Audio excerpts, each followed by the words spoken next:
Okay, so hello. This is just reading in the image. I resize the image just to make the template matching easier on me. I convert the grayscale and binaries the image. These are the contour lines of the image. So wherever the image is 0 or up, down, or to the side is 0, you can identify that as an outline here of that image. So here we go. This is the image in binary, and then this is the contouring of the image. You can see the lines coming out. Template matching, I basically just identified the pixels where those numbers existed. So I have a 0 and a 2 and a 0 messy and a 2 messy. I also have the contours of that. So they just basically are the pixels where those numbers exist to best identify that digit. So these are my template matchings. So I did clean, 2 clean, 0 messy, 2 messy, 0 clean, 2 clean, 0 messy, 2 messy.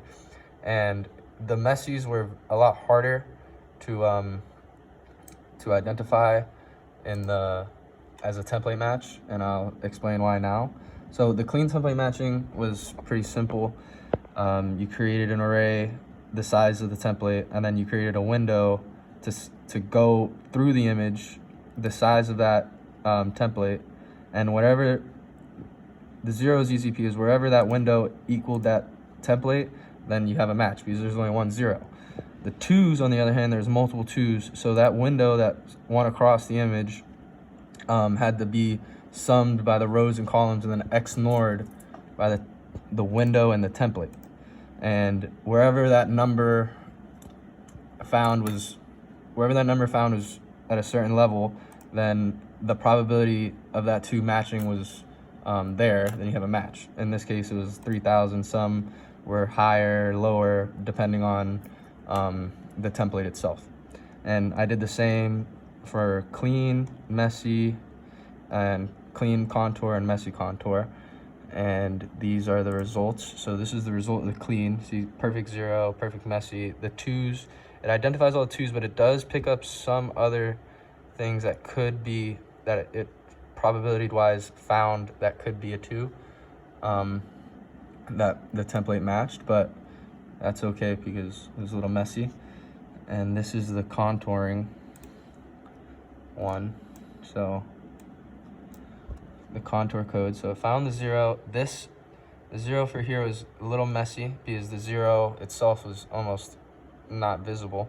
It found the 2s and was able to do the cleans pretty easily. The messy is very tricky. So on the part 2, I used the reference, this MATLAB MathWorks reference, which is high passing in the frequency domain. I know that passing an image through a high pass filter sharpens the image. So I was hoping that sharpening the image would remove the blur. I passed the image through a Fourier transform. So here is what that looks like here.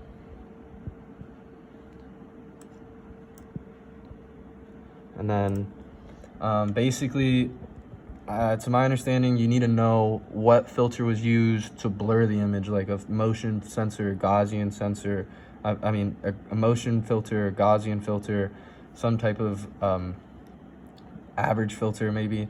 But and I just wanted to sharpen the image because I tried guessing multiple and I couldn't find any. So I used 3 that I found on this reference: an ideal high pass, a Butterworth high pass, and a Gaussian high pass. And I basically just made the filter and then multiplied in the frequency domain the filter in the image, and then took the inverse Fourier transform of that, and that's basically the image after going through the filter. And I did that for each one. I also did an average filter that I felt gave the best results, even though it didn't completely de-blur the image. So I made an average filter, and then deconvolve that filter with the image, and I'll show those results here. So that's through the Ideal High Pass, and there's others that look the same. As you can see, it kind of sharpens the edges, but it doesn't do a great job of de-blurring anything. That's a Butterworth,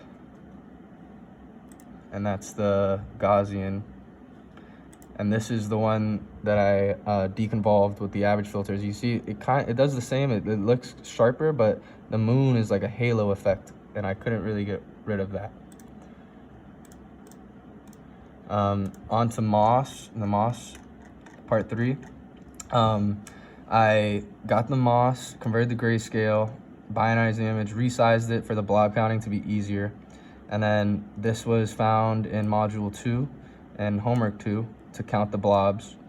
Wherever the blobs inside the Moss were, I converted, I found where they were equal to 0, where the pixels were equal to 0, and I converted them to logical 1.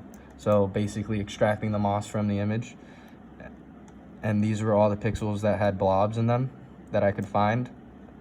And this is basically the result here. So this is the binary image. As you can see, there's multiple blobs inside the Moss itself, and I went and extracted all those. I found all the blobs and tried to extract as many as I can, and that's the extracted Moss from the image. I think a better way to do this is a morphological close, which involves dilating the image and then eroding the image. Dilating the image basically will increase the border size of the image or puff up anything that's in the object, and the erosion will smooth out any edges and it'll smooth out edges. The close operation includes dilating the image and then eroding the image. And the result of that is here. So as you can see, it looks a little different than the removed blob.